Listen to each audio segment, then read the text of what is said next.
Well, hey everybody, it's Doug here, Doug Mystic Eye on Board Game Geek, and also on YouTube and various other locations.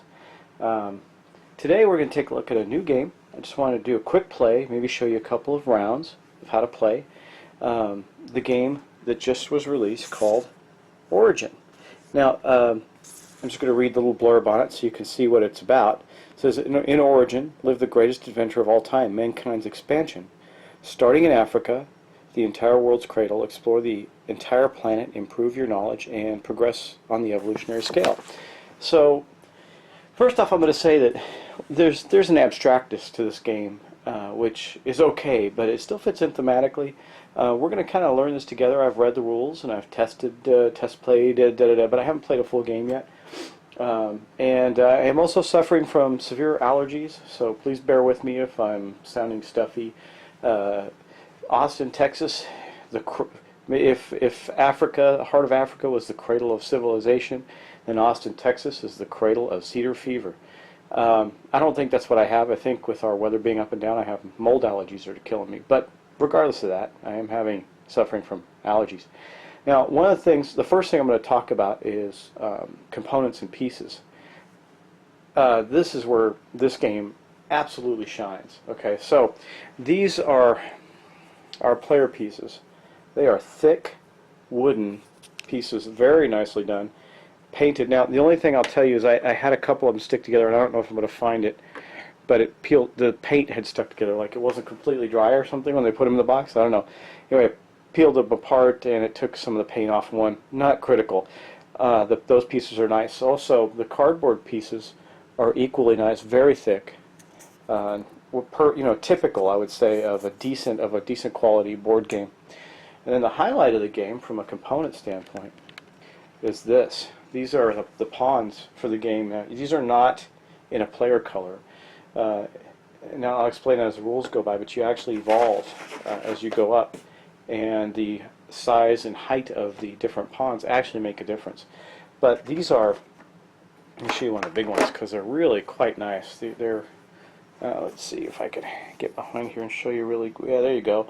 You can see that they're nice, sturdy, solid wooden pieces. Really, really nice. The levels on these going up actually represents their speed, and their thickness represents their strength, and their color actually has meaning as well as the races evolve and move across the board. But again, highlight of this is definitely the components. When you have the board, as I was test playing and I had pieces out on the board, really look cool with all the different things. Now, this is a victory point style game. There are two modes of play.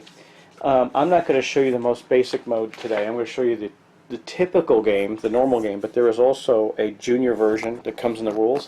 At first I thought the rules were in different languages, but that's not the case. They're English rules. There's just two different kinds. This is the simplistic one called Origin Junior. If you're a gamer, I do not recommend it. In fact, I don't even recommend it for my 8-year-old. By the way, this game is for 2 to 4 players. It takes about 45 minutes and is 8 and up. I think they're targeting 8-year-olds-ish with this junior edition, but I know my kids well enough that my kids who play games might even be bored with the junior edition. It doesn't have enough variety in the card. So, biggest difference is you have cards that you collect as you play. They're over on the secondary board. Now, when you're playing the normal game, the cards and the tokens, the advancement tokens that you see out there, just scroll up for you. These tokens here, that they don't really have as much meaning in the junior game. In fact, the cards themselves in the junior game, what's on the other side of the cards has no meaning. The only thing that matters is the backing. And in the junior game, you're trying to. I'm covering this now because I'm not going to cover it later as we play. But you don't even look at what the other side of the card is. You just put sets together. So if you have a 2-card color set, it's worth 3 points at the end of the game. However, in the advanced game, they have different meaning. And when you land on the different colored spots on the board, you're going to draw a card. There's actions. The green ones are the action card, or the off-green, whatever. Lime green colored ones are the action cards because there are 2 green colored spots on the board. I guess they call them yellow. So yellow, those are actions. Then you got the orange.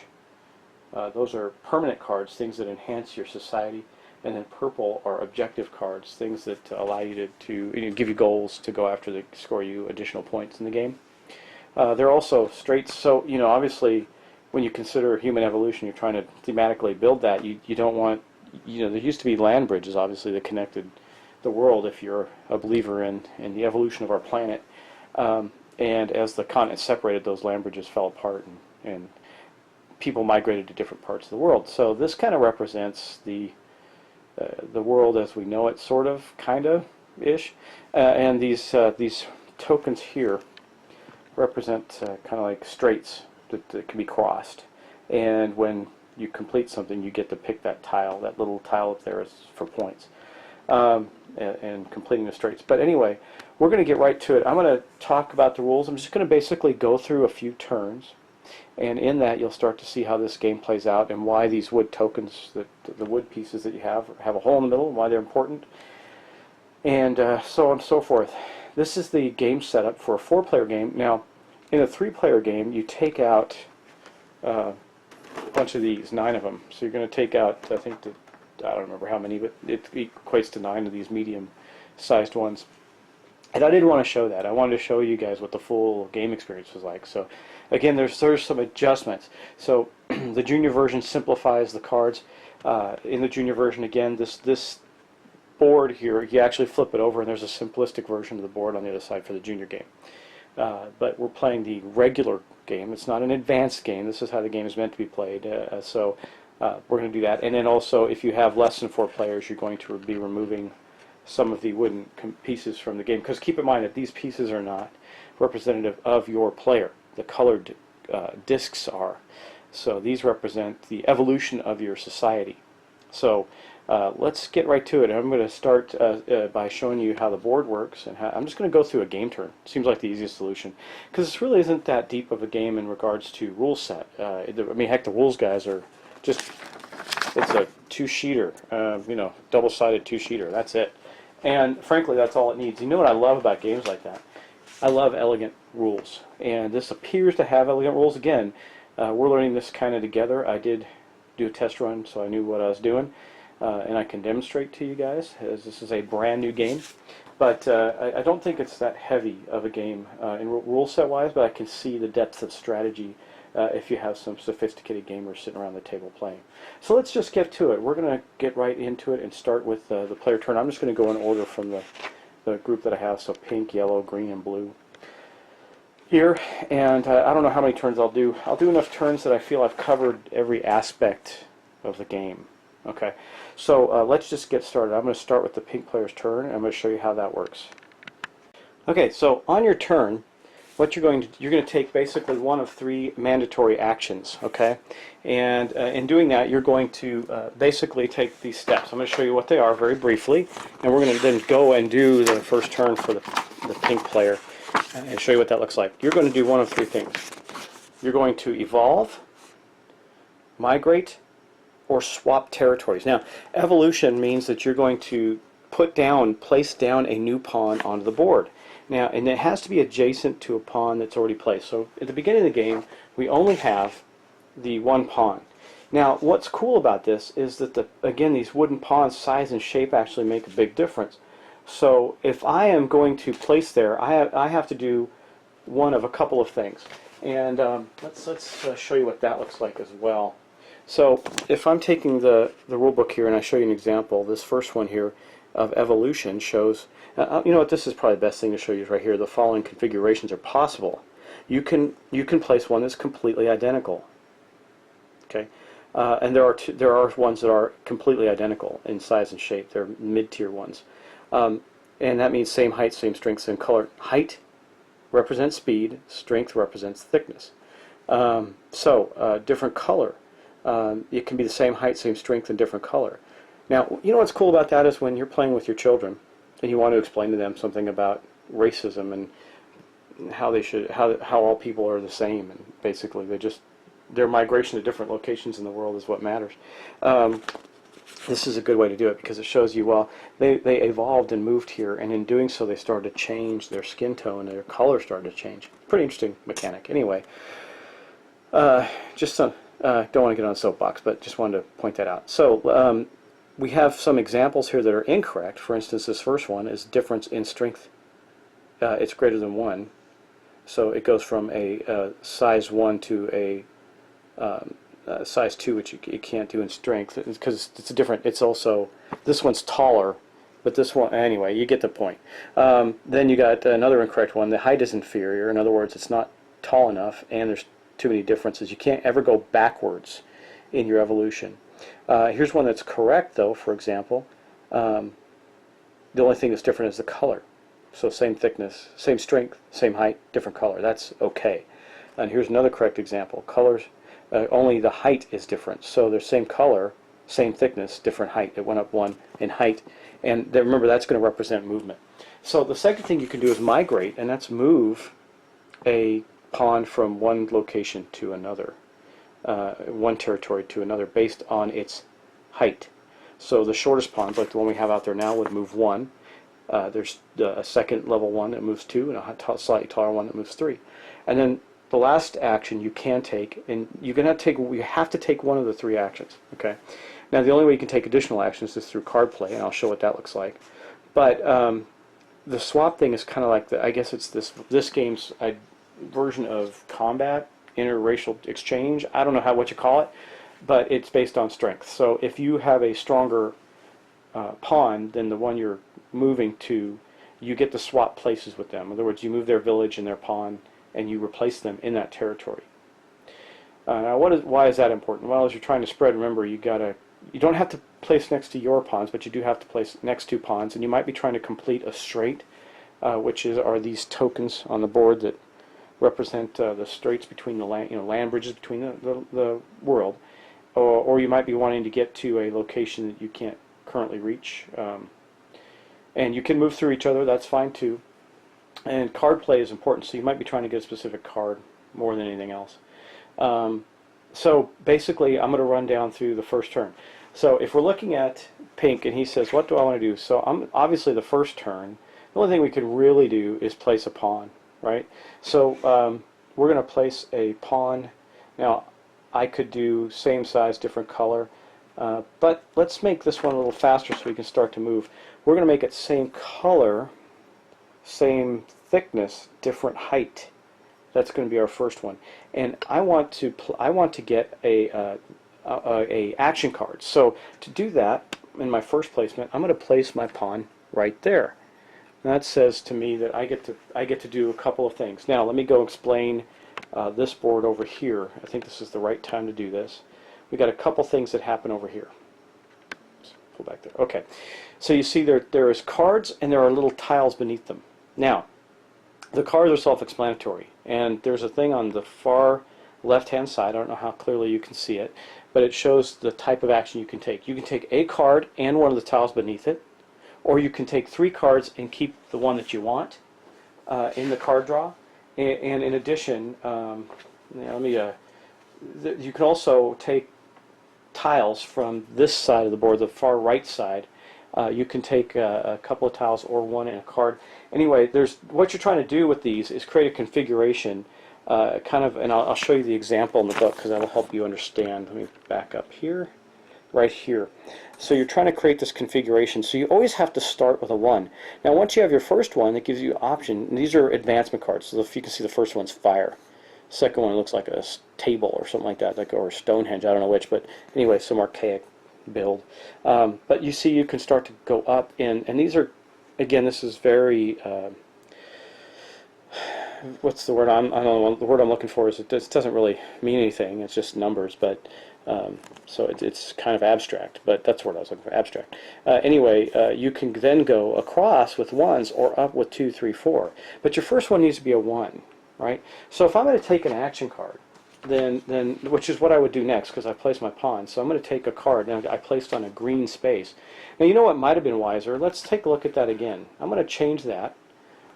I know that what I really want is an action pawn, but I can get 2 great moves with this. So he places on the orange space. That gives him a permanent card, evolution card, which we're going to draw, and that is going to be a shaman. I have a shaman.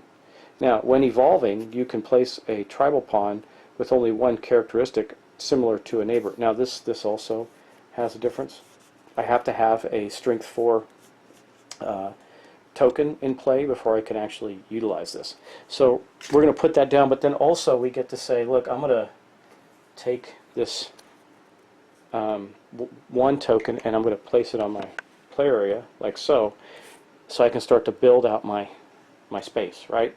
Okay, and then basically when that happens, we go back here and we take the top one off the stack and we replace it. Pretty simple. Now I replaced it with a level 3 one. So that is the example of the pink player's turn. Now I'm going to go on to the yellow player. So now moving on to the yellow player's turn, I take a yellow marker. I'm going to place my first village, and I think that you know what, he's going to place. He's not too worried about movement yet. He's going to take the same size, same strength, different color, and we're going to go northbound and head in this direction, putting it on the yellow space there, which allows us, since we can't draw, and going back to the main board, sorry, I bumped my knee on a chair that's behind me. Going back to, I don't like to make this too tight because then I can move it around, but let's tighten it up just a little bit so it doesn't fall backwards there. So I have 2 choices. I can take 1 card from here or 3 cards and keep 1. Since I really can't take in these tokens yet, I'm going to do the first part. I'm going to take 3 cards, and those are going to be these. So the first one is Navigation, and these are one-time. These are action cards. You play them and you're done. Navigator, for this migration, you can move through the sea. Each strait costs a movement point. So if I only have a 2 movement, crossing through a strait really isn't that relevant. But if I have a 3 movement, I could cross 2 seas and land on a completely different continent and have that continent all to myself. This is the Great Shaman. It says when evolving, choose any tribe regardless of the rules. So that allows you to break the size rules. And then I got a second Navigator card. I think that, man, I like that being able to break the rules, but I also like the ability to move. So I think we're going to take that one and keep it. And then these, I believe, I have to look. I think they get shuffled back in. Let me check that out, and I'll be right back. Okay, you actually put them at the bottom of the pile. So we're going to take this, we're going to put them at the bottom of the pile here. And then we're going to move on to the green player. So let's loosen. I got to loosen up a little more. Okay, here's the green player. We're going to take their pawn. You know, I need to spread these out just a little bit so I'm not having any overlap. We're going to take this one. We're going to let's see what we're going to do with him. I think we're going to do. You know what? I think he's going to go for strength. So that way he can push people out of the way if he needs to. And so what we're going to do is we're going to take. Now keep in mind, I can play off at any one of these pawns, but I might as well play off the center one. So I could literally, just as an example, it doesn't have to be me. So I can actually get to that land bridge if I want to. And he's got unfortunately got a strength 2, same color. So maybe I won't do that. Maybe what I'll do, because I want to get, or you know, what I could do is, for instance, I could do this. See, for up here, like let's say, I want to move here so I can start getting across there and kind of get in his way. Because if I place here, and I place my other pawn there, I get this token. I'm also heading for some food tokens, which I'll explain later. They're worth victory points. But I can take this guy that's 1 strength greater, same color. See, so here's a change in evolution. Same color, same height, different strength. So he's going to do that. And again, this is kind of an experimental game for us, so we'll see how this goes. But he's going to place in this orange space right here. And he says, well, this is good for me because now I still get to take an orange card, which will be one of these, and there's still a 1 token there, which it looks like some kind of pyramid or something that you're going to build.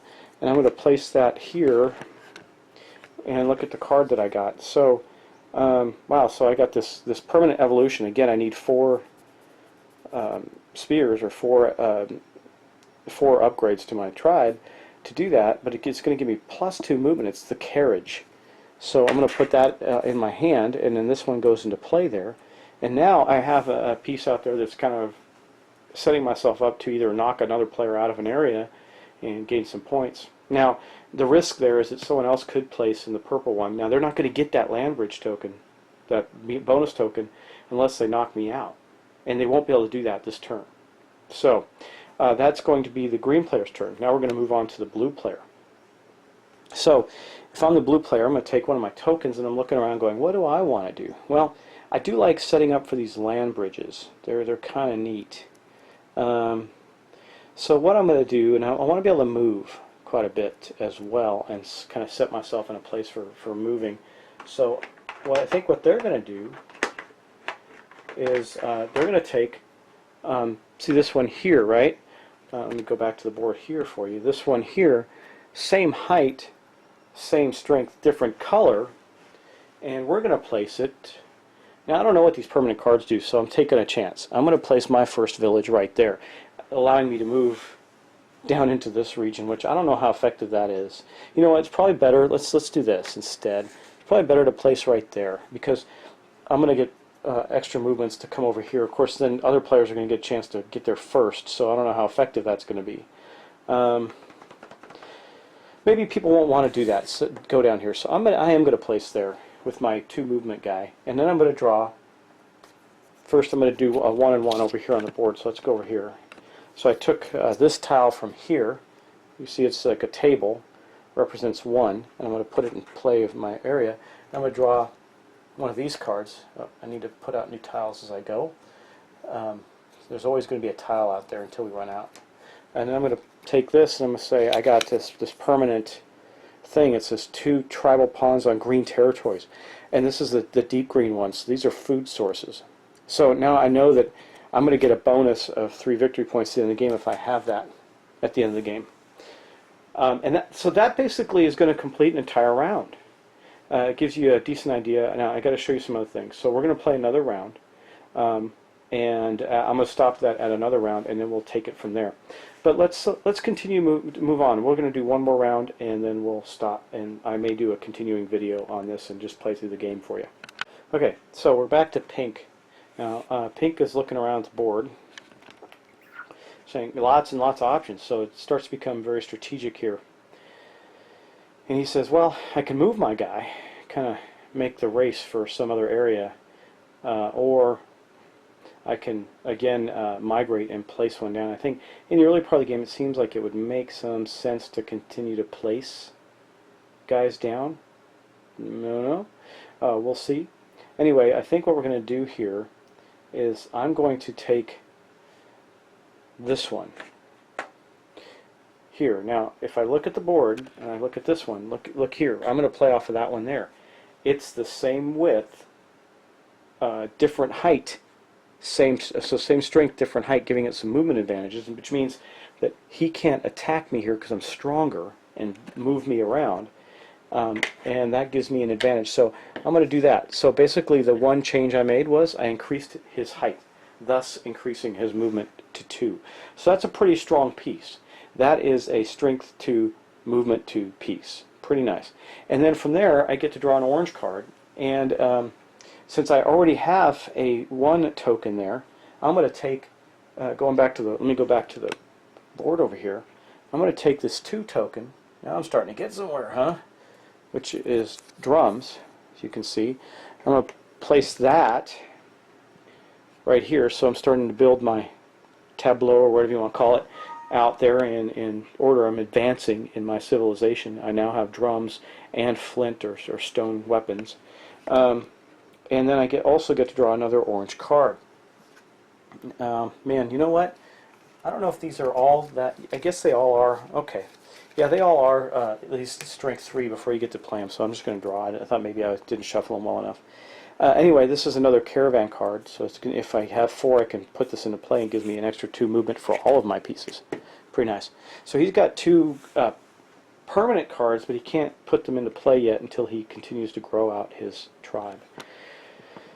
Okay, so now we're going on to yellow. Now yellow, you know, we started spreading up north. We got a little 1 strength pawn up there in this one space. We could move, but I think again, I still think in the early part of the game it's probably best to try and keep the progress running. I think what we're going to do there is he has a strength pawn, but his piece right there. So let me see. He can play off of 2 pieces. Let me show you what I'm talking about. Here and here, he's got height 1, strength 1 pieces. Here is a height 1, strength 1 in dark brown. So this one, he can then increase the height of it, meaning increasing its movement, put it here. Okay, that's going to give him an orange card, which again, that's not the best scenario for him. You know that? Because he can't get, he doesn't have a token yet, so he'd have to take 3 cards, and this is what he did last time, which kind of screwed him. The only place he can get a 1 token is a brown space. He can't get to a brown space right now, so he might as well do this. He's going to take 3 cards again here this time, and he's going to have these 3. The war trophies. Every time you swap, take a tribe pawn from the reserve. Each will grant you 2-point bonus at the end of the game. The tribe pawns are the big pieces. It says map. You can have up to 3 objective cards in your hand, and oh yeah, there is a limit to how many you can have. And when picking an innovation tile, you can choose from any column. I like that one because later on that's really going to help a lot. So I think we're going to take that. So he's got that one, and these 2 then go on the bottom. Now because of that, he still hasn't been able to draw an advancement. So while his tribe has evolved to some degree, his technology has not. So some of his people have gotten faster, but not necessarily better. So that is going to end the yellow player's turn. Now we're going to go on to the green player. Well, the green player has a very distinct tactic that he wants to play. Nobody really stopped him from doing this. They could have, but they didn't. And I did that on purpose because I wanted to demonstrate this to you. This probably wouldn't be the optimal play if you were playing against somebody else. But now keep in mind, he's got to take, I think what he's going to do is take,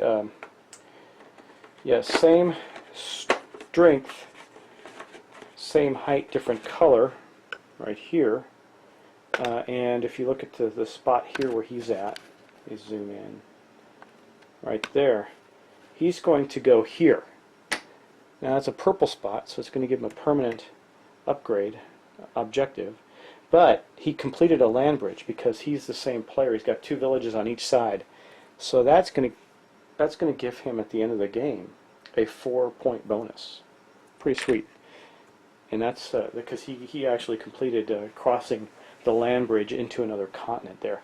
And now he's also next to a food gathering spot, which gives him additional points right here. So if he goes into here, the first person that goes there gets that 4-point token. Pretty nice. But he still gets to choose a purple, and if I go to the advancement board here, you can see that there's a 2 here. In other words, it looks like shepherding or something like that. So you can see, let me do that for you. Yeah, you can see it's like, I don't know, like pigs. So he can then place that on his tableau here. Where am I? I gotta back up to show you correctly. Right there, and he gets to draw a card for his hand. Now here he gets 3 tribe pawns in Oceania. That shows you where that is. That's down here, where these colored spots are.